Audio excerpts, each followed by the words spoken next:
Shabbat Shalom.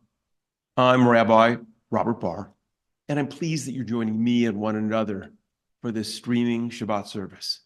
We are living in challenging and in difficult times, but this is a moment for us to pause, to catch our breath, to think about where we've been and where we're going. So let the Sabbath be a time for believing in what could be and seeing with new eyes. In this serious world, let us take ourselves less seriously. In these harsh times, let us listen for a soothing word. While the world around us unfolds in an instant, let us judge each other a little more slowly. Let the Sabbath shine a light into a corner of ourselves where hope is renewed. Let us remember a reason to be joyful, a way to be gentle. Let the Sabbath be a time for opening up. Let us find strength in our dreams and trust in our strength. Again, I'm Rabbi Robert Barr of Congregation Beth Adam. That's our bricks and mortar congregation here in Greater Cincinnati and our Jewish community, our online initiative that we began over 15 years ago. Going online afforded us the opportunity to remain connected with members and students who grew up here but moved to different cities. It allowed us to connect with people who visited here for perhaps a bar or bat mitzvah and liked what they saw and wanted to remain connected. It allowed us to connect with people who learned about us. Maybe they were searching the internet or they read an article about us. And of course, during the pandemic, being online became essential.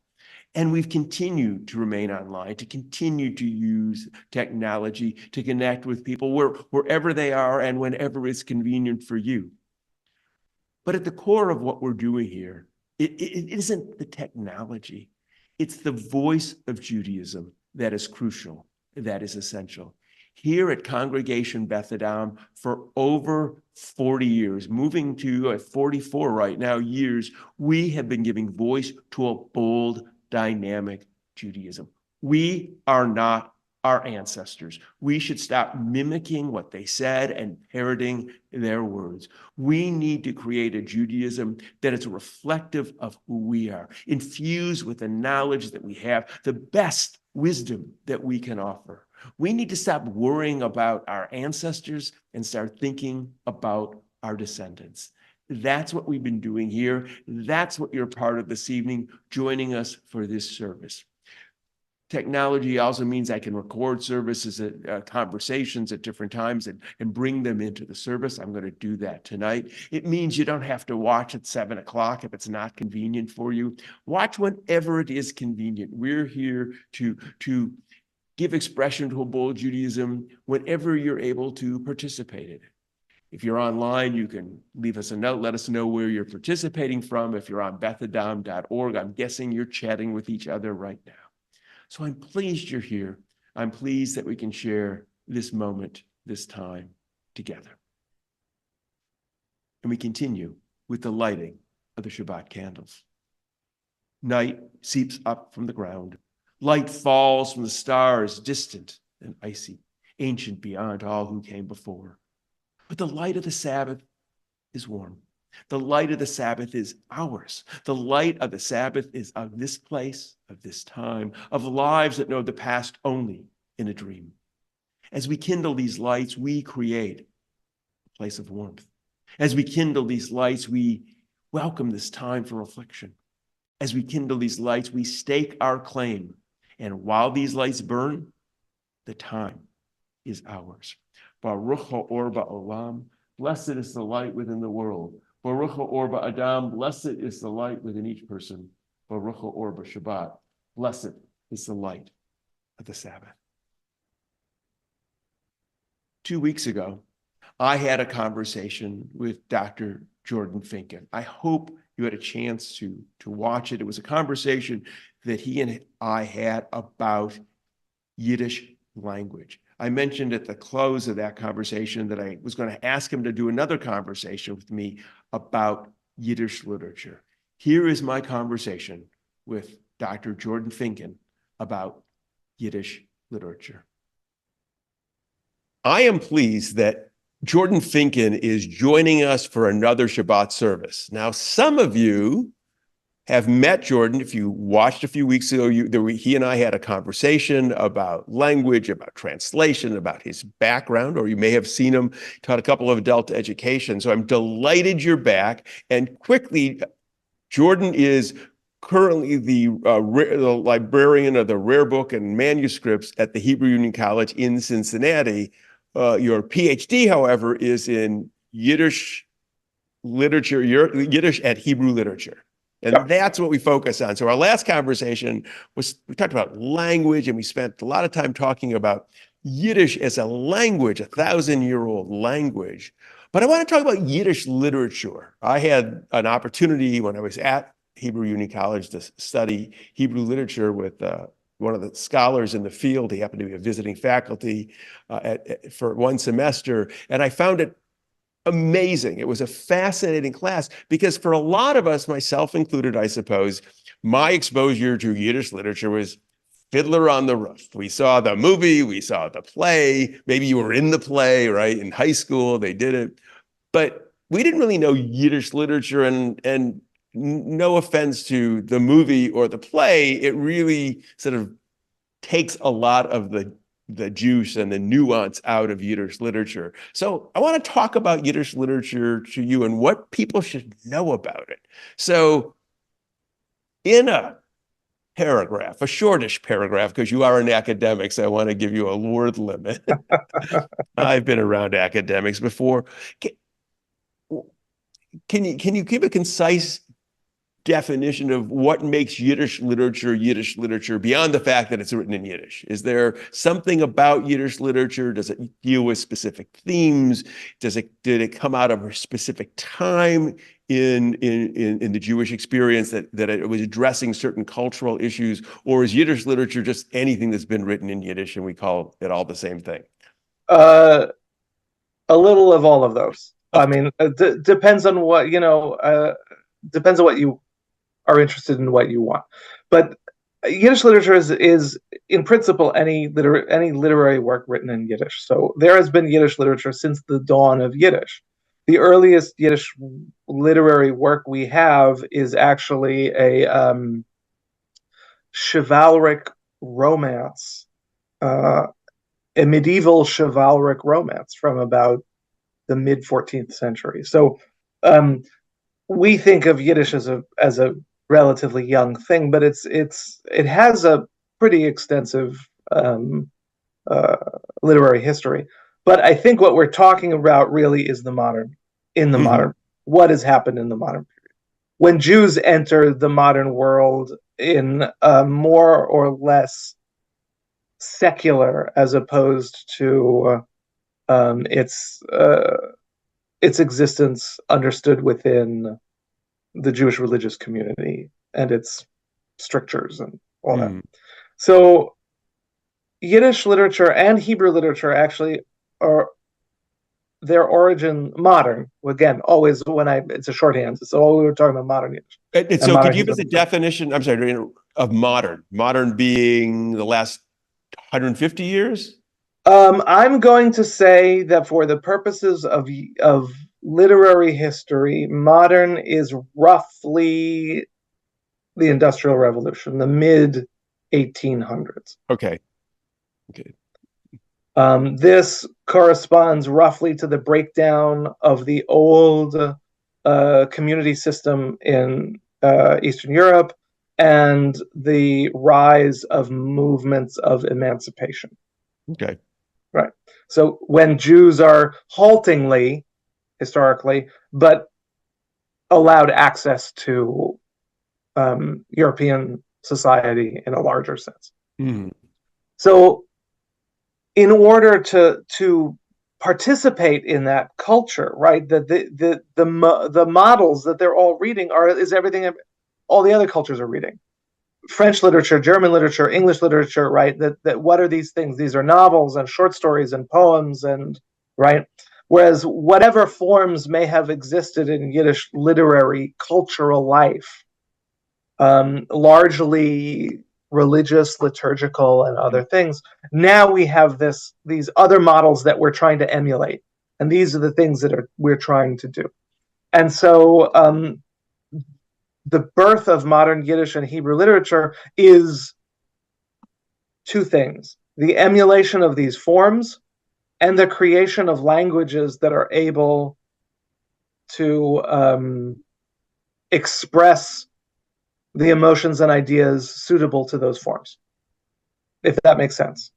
Yeah. Right. Mm-hmm. So if you think about it, these are what's fascinating to me, I should say, was, again, the academic in me, so I'll try not to be wantedly academic about it. Thank you. Appreciate but it is that you have a single group of people. These are secularized, decently educated, largely men, although not always men, who have a singular goal of bringing modernity to Yiddish literature and Hebrew literature and bringing those literatures into modernity. Yiddish didn't have a rich literary language tradition. It had works, but it didn't have a literary language. Mm-hmm. All it had was its resources were largely spoken. It was all an oral culture. Right. Hebrew was the opposite. All Hebrew had was a literary culture. People didn't speak Hebrew anymore. So by the 1850s, it was not a spoken language at all. So you have a single group of people. They're speaking Yiddish. They're trying to produce high quality literature in Hebrew as well as in Yiddish, which means creating a modern language out of a language that was rabbinic and biblical, literary, but rabbinic and biblical. Right. So it had to sound modern and not stuffy. And on the other end, they had to create a literature that sounded literary in Yiddish because all it had was oral street speaking. Street language. It was street language. So the same group of people are doing those two completely different things at the same time. And to me, that's remarkable. So they were trying to create those two things simultaneously. Were they dealing, because when I think of modern Yiddish literature, and we talked about, Fiddler on the Roof, Shalom Aleichem, and he was dealing, and I think of other writers of that period, and maybe you're going further back than I am. They seem to be dealing with the tension between secularization and modernity and tradition, and a lot. Everyone talks about the song "Tradition" in the movie Fiddler on the Roof, the musical, and they see it as sweet, but in fact, in many ways, it was about the tension of trying to move forward in time. It was really, and the family was being torn apart. And other writers I.L. Peretz were writing, they were really dealing with the angst of moving in modernity and actually rejecting tradition in many ways.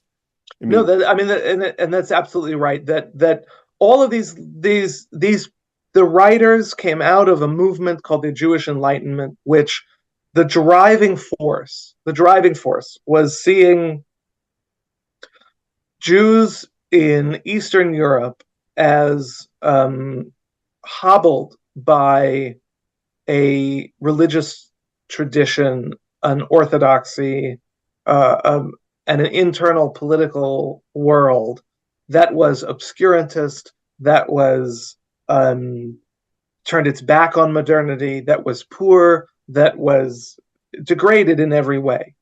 And they said, no, we need to educate. We need to bring education. We need to bring culture. We need to bring jobs. We need to bring all this, everything that we think about in terms of civil rights. That's really it was effectively a civil rights movement internal to Jewish culture in Eastern Europe. And so the creation of these literatures was basically the cultural arm of that impulse. Mm-hmm. And so it's absolutely everything that you said, that one of the reasons it's hard to sell a book to a publisher today of translation of late 19th century Yiddish literature, right? Like, if you think late 19th century Russian literature, I got a translation of Gogol or Tolstoy or Dostoevsky. Mm-hmm. Fine, everyone's going to love it. Yiddish, what do you get out of my room? And no one's going to buy a book. But because you have to understand all of these undercurrents, all of Hmm. these. But the remarkable thing about this literature is almost from its very beginning, it was struggling with very, very deep human uh, emotions and tensions and impulses. And it's right from the very beginning. Okay, fine. So you don't know what Shabbos means. So you'll learn, right? I mean, that's one of the great things about a translation is it's an opportunity to teach people, Hmm. right? Stealthily, but to teach people about these cultural realities that may be unfamiliar, but that's not a hindrance to people understanding we're all just people, right? And we're when we're confronted with complicated social situations and historical realities, that how we negotiate those, and I think Yiddish is it is such a all of these historical and social and cultural shifting sands at that moment make this literature just unbelievable storehouse for seeing people trying to deal with these immense pressures and these immense issues in their day, and the literature the is totally up to the task. Hmm. And Is there? some of these, yeah, I'm going on. I'm sorry. No, it's okay. No, no. Is there, if somebody wanted to read something, if they wanted to read a little bit more to understand Yiddish literature a little bit more in depth, if there like a simple or a single book, I should say, not a simple book, a single book, or that you say, here's something, because I mean, most people, I don't think, at least my experience is they've never been introduced to anyone other than Shalom Aleichem. Right. They don't know So the other. the Right. the rule of thumb is that maybe 3% of Yiddish literature has appeared in translation. But if you Really? look That's at all? it, yeah, no, I mean it's a vast literature, a vast literature. Look, it was the language of 10 million people Yeah. in Eastern Europe in the late 1930s. And have been and so there's vast volumes of it. But the problem is that the people that are chosen to be translated tend to be the same ones over and over again. So there are slim pickings in that regard. Okay. So I would point people to certain histories, just to throw some markers in the ground or to hang some hooks to put your hat on, just so that you understand what. Right. There's a good book that was written, actually just came out fairly recently by Jeffrey Chandler called Yiddish, a Biography. And it's more of linguistic history, but it gives it. But the YIVO, which is the Yiddish Scientific Institute, or Yiddish, it's in New York. I can't remember Right. where they have an encyclopedia. They put out an encyclopedia called, I have it over here, the Encyclopedia of Jewish Culture in Eastern Europe, or something like that. But it has a wonderful entries on the history of Yiddish literature, so that's a good place to start. But in terms of what's available, just what's available in translation, well, okay, I'll take one, if you'll allow me one step back digression.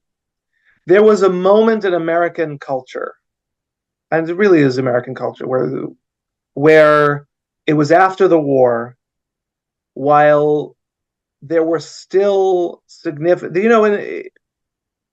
in the 40s, there were 3 million people in the United States that spoke Yiddish. Hmm. They all had kids, right? So by the 60s, it was about half that. But so this was, and they're largely in New York, which was where the publishing centers were. So there was a little engine in the 50s and sometimes 60s of Yiddish cultural, this need to preserve and keep. So there was a little bit of a translation culture to try to get some of this stuff out there. So they're largely out of print now. That's the real problem. Wow. But I'll just give one example, and I think it's fantastic. Um, there was what's his name? I can't remember his first name. I think his last name was Chanukov. He wrote a novel in Yiddish. I think it was in the 40s. No, it must have been the 50s. About an American submarine Hmm. that something goes wrong and it sinks to the bottom of the ocean and it's stuck there. And it's a psychological novel about what these people are thinking in a submarine in the bottom. Nothing Jewish about it whatsoever. It's an American submarine, bottom of the, and it's right. I mean, is that the first subject you'd think that Yiddish literature would be written I've never even heard. I've never heard about this. right? I think it's called Submarine Z507 or something like that. But it's translated into English. Like there's actually a really good, decent English translation of it that exists. Was produced sometime, in the late 50s or 60s. But most like rabbis and congregations, we're not. If we're going to be doing Yiddish literature, we're doing the period of Ayal Peretz. We're doing right, but I mean, you open exactly right. You think the shtetl, everything Yiddish is like it. There's a prism, and all light shines through the shtetl. Yeah, right? yeah, that's a good way. Yes, right, and that is anything and everything. And to be fair, a very considerable amount of Yiddish literature is focused on. And for those who don't know what a shtetl is, the Yiddish word for city is shtot. The diminutive, a little city is a shtetl. What these were the old market towns of Eastern Europe, and this was before the turn of the century. This was the demographic center of gravity of Jewish Eastern Europe. 70 to 80% of Jews lived in shtetls, and sometimes these shtetls, which could be really effectively small cities, were sometimes more than 50% Jews. So Brody, for example, was effectively a Jewish city. Not in the Yiddish vein, but we think Salonika, Thessaloniki. Salonika was as much as anything in Greece, it was a Jewish city. It was well over half Jewish, right? We tend not to think of Jews in ghettos and these, but the world of Jewish life in the modern period in Eastern Europe is very significant. In any event, so the world of the shtetl that we think of as Fiddler on the Roof, right? Even though Fiddler on the Roof actually takes place in a village, it's not even a shtetl. We just have this totem of the shtetl, right? That because it was the demographic center of gravity for these. Of course, a lot of stuff is going to take place there. A lot of literature is going to take place in a shtetl because they care about the shtetl. Right. It cares about whatever it cares about. And when we talk about poetry, it's just this is just it. Like I said in the last talk, Yiddish is a language like any other language. It can do what anything else can do. One of the things about making Yiddish literature modern, bringing it into modernity, is to say, well, Yiddish language can do what any other language can do. So Yiddish literature can do what any other literature can do. So you can write a novel about an American submarine on the bottom of the ocean and the psychological torment of these poor people who are realizing, fine, that's fantastic. I mean, but the population. So after World War II, the population of Yiddish speakers is radically changed, and as a function of it, the literature, while it still exists, is it's accessible, but accessible to fewer and fewer people. And eventually, the people for whom it is accessible, the scholars like you write for a specific group of people, or it's popularized by focusing on just a little bit, and so the wealth of literature isn't no longer access. And that's really the problem, is that we focus through we backshadow everything through the lens of the Holocaust. Right. And it's just a really problematic and tricky thing. Um, I'll give you, or we back shadow through history. I'll give you just one example that um, in the 20s, there was an immense um, cultural production in Yiddish in the Soviet Union. Hmm. Yiddish in the Soviet Union was a remarkable achievement of sophistication and productivity. It is almost universally now dismissed as propaganda or as they should have known better what was coming. How could, they weren't communists. They were, they just had to pretend to get by and whatever, which is believed in the revolution. They believed, and they were producing Yiddish Soviet literature, right? The Soviet, before Stalin, there was a huge Soviet investment in the production of intellectuals in all of the cultures and languages of the Soviet Union. Wow. So because we're gonna... we have to produce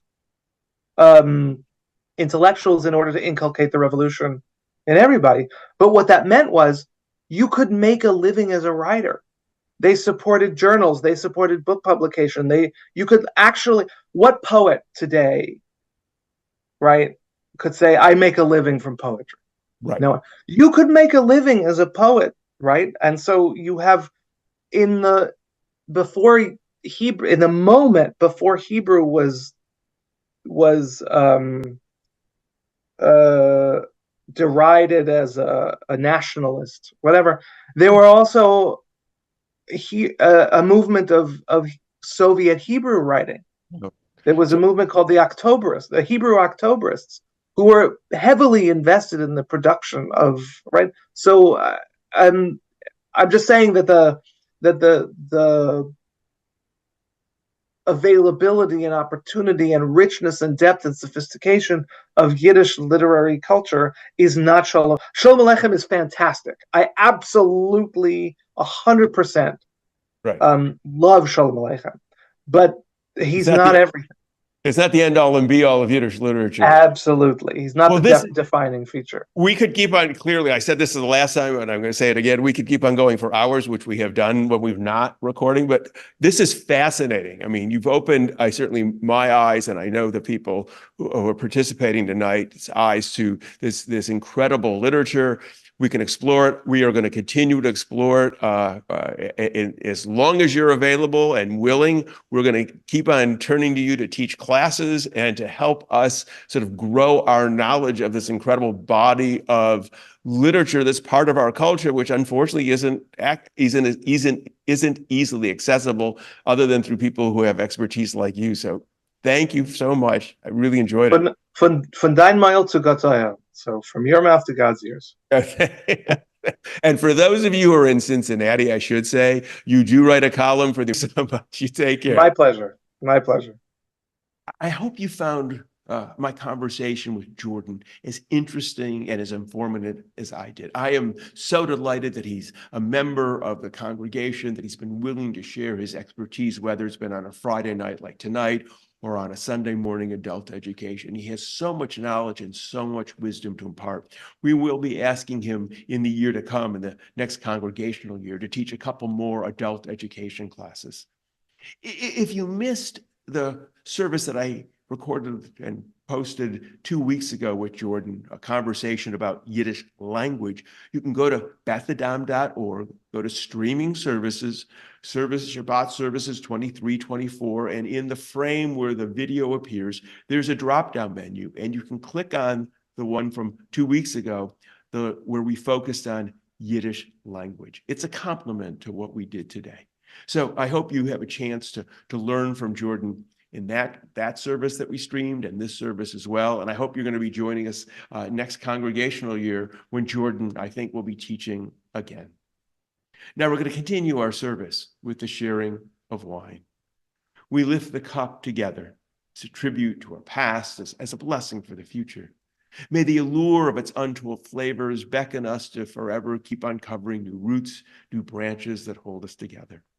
Tonight, as we welcome the Shabbat, may we find time to spend in our own quiet company and listen to the calling of our hearts. Bruchim chachayim ba'olam, blessed is the life within the world. Bruchim chachayim ba'adam, blessed is the life within each person. And we say, l'chaim, till life. Best way to find out what's happening here at Congregation Beth Adam is to go to bethadam.org. That's our website. That's our homepage. It lists upcoming events, Shabbat services, other programming that we're doing. But as I've said before, as we've moved into the summer months, our calendar gets a little less full. We have less activities, but take a look.